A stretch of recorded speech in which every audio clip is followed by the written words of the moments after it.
Hi everybody, welcome to my channel. My name's Fiddle. Today we are going to continue on with our tiny furniture for the tiny house, and we will be making the kitchen sink. I'm sorry if I sound nasally again. I'm fighting another cold. Don't forget to check the link in the description. That would take you to the scavenger hunt where you'll find the list of materials that you'll need, plus the free printable pattern to make this stuff for yourself. Okay, let's get started. We are going to cut a 3-inch long strip about 1/4 of an inch wide out of cardstock. This will be the base of our sink. If you wanted to make little doors, you could do the same method that we did for the doors on the stove in last episode. Next, using your pattern, trace and cut the sink top.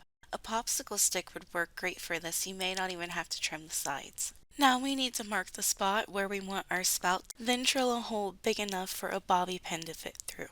If you don't want to use a bobby pin because they are a little difficult to work with, you can use a piece of larger gauge wire. You only need about an inch or so. Next, using your pliers, put a U-bend in your wire. Then, using some strong nippers, cut one end short close to the bend, but don't cut the bend itself. And be sure to hold on to both ends. Otherwise, it'll go flying. And I'm still looking for that piece, by the way. I'll find it eventually.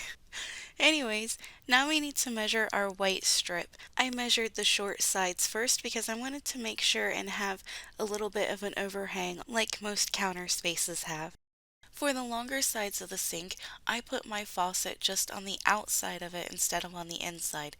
If you wanted to put yours on the inside, you can do that. You'll just have to make your sides a little longer.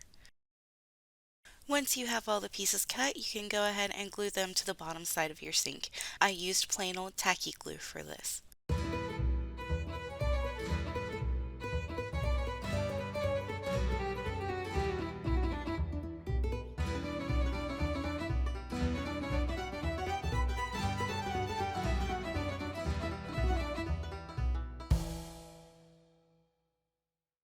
Before the glue dries, go ahead and make sure that it fits okay in your house, so that way if you have to make changes, it's still wet, you can take it apart and do so. To make the sink, you'll need 2 bead caps, a larger one and a smaller one. The larger one will be the sink and the smaller one will be a pedestal for the sink to sit on. I used both super glue and tacky glue to hold these two pieces together. I will say that baking soda and cornstarch would also be a good way to do this, but you might want to watch out for the buildup and how it will look when it dries. Now that we've got the sink made, we can set it on top of the counter to see how long we need to make our faucet. You'll want it long enough to touch the floor and come up over the sink. Now we can glue the sink down and grab some fancy toothpicks because we're going to make knobs. I used my black metallic paint that I used on the stove to paint the handles. We just need the very end portion up to the first indent. Cut them off and then glue them to either side of the faucet. I used a pair of tweezers to help me with that. To make it look like there was water in the sink, I took some chalk pastels and shaved some down into a container. If you use resin, this would be a good place to use it. I didn't have any, so I used clear glue, which does work, but it also evaporates, so you may have to go back later on and add more.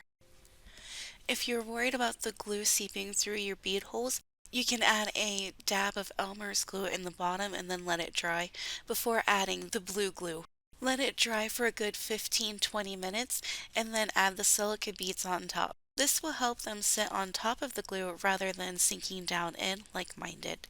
And that brings us to the end of our tutorial. If you've made it this far, thank you, and I really do appreciate you.